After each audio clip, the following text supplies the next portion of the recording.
فيا حي يا قيوم يا الله ربنا إليك توسلنا بخير البرية يا حي يا قيوم يا الله ربنا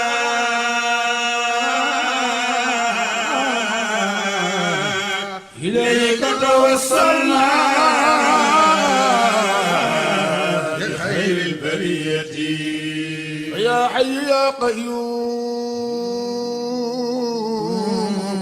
يا الله ربنا إليك توسلنا. mën nañ wax ni gros œuvre yi presque pare nañ ko à 100%.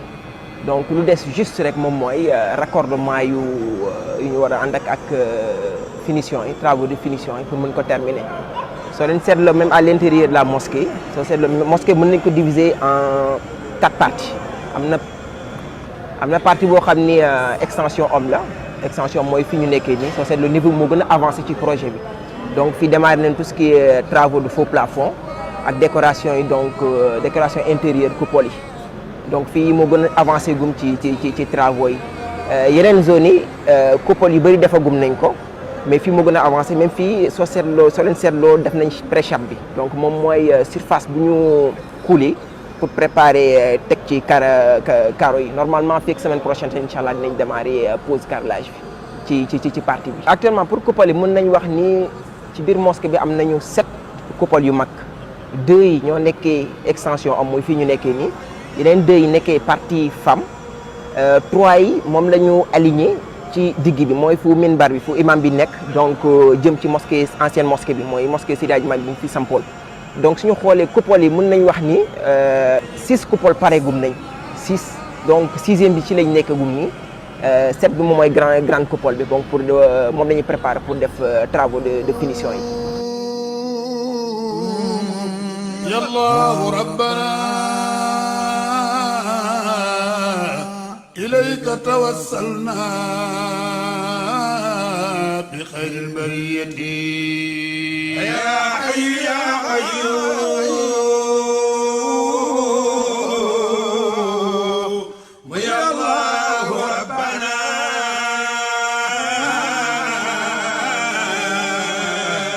إليك توسلنا بخير البرية فلا بد من شكوى إلى الله كربتي فما لي غير الله جابر كسرتي. li leen mën a wax rek dalal xelu nit ñi mooy liggéey bi nga dox bu baax alhamdulilah bu dee wàllum courant bi li nga xam ne mooy câble ak yëpp bu dee ci biir jumaa ji xas nañ ko xëcc ba li ci des bëreetul bu dee wàllum contrôle d'accès mooy nga xam ne mooy seetu kiy dugg ak kiy génn ak yëpp li nga xam ne mooy surveiller bërëb bi mooy vidéo caméra ak yu demee noonu itam câblage yooyu yëpp xas nañ ko def te li ci des itam lu néew la dafa am juste ay réajustement maanaam ay li ñuy defaraat rek pour mu mën a pare incha allah wàllum sonorisation bi ak régie vidéo bi loolu itam yaakaar naa pare nañ ñooy ànd li des rek mooy benn partie bu ndaw fi nga xam ne foofu la ñuy dajale équipement yëpp pour mën koo saytu waaye alhamdulilah ñu ngi def lu ñu mën bu dee wàllum seddal bërëb bi muy climatisation bi boobu itam moo ci xawoon a gën a metti ndax mook décoration bi ñoom ñooy ànd waaye alhamdulilah fexe nañ ba juboo ci ni ñuy liggéeyee pour que kenn bañ a tardel kenn bañ a yàqal kenn incha allah ba ku jàll sa morom topp ci te du am benn gàllankoor ci liggéey bi alhamdulilah ñoom bu dee fii ngeen gis nii moom mooy bërëb bi nga xam ne moom lañ dajal góor ñi fii nii mën nañ wax ne ñu ngi presque à 80% maanaam li des pour mu mat sëkk bëreetul li des rek mooy li nga war a teg pour que ngelaw bu sedd bi mën ci jàll te loolu mi ngi ci yoon bi incha allah dinañ ko teg fii ak ay fan yu néew incha allah taala. c'est vrai que ñoo ngi ci période nawet actuellement même Tivaouane il y a 2 semaines de cela rek tawoon na donc heureusement démarré woon nañ suñu planning teniroon en compte de saison bi ba commencé woon sax def forme de pente yi presque lu ëpp ci forme de pente yi def nañ ko loolu moo tax ba mu tawee presque am na ay benn dégâts yoo xam ne dafa ponctuel mais suñu xoolee dans l'ensemble franchement lu ñu prévoir yëpp respecté nañ ko donc moo tax amul dégâts par rapport ak taw yëpp jël nañ ko en compte ndax ku ne travaux génie civil ni construction ni xam dafa am lu mu laaj te actuellement gros œuvre comme ñun suñu jargon dañ naan gros œuvre mooy phase bi nga xam ne ci taal tabax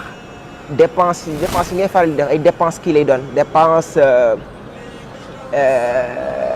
échelonné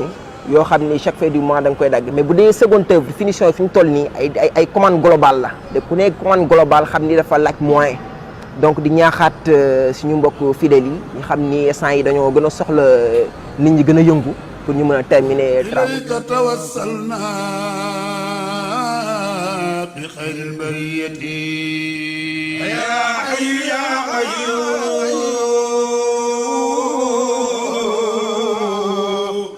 ya Allahu rabbana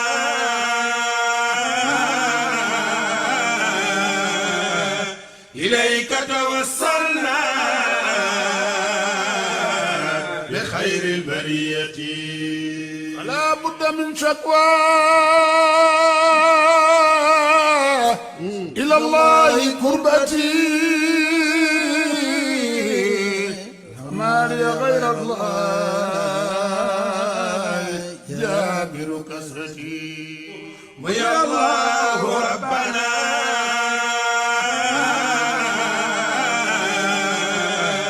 إليك توسلنا بخير البرية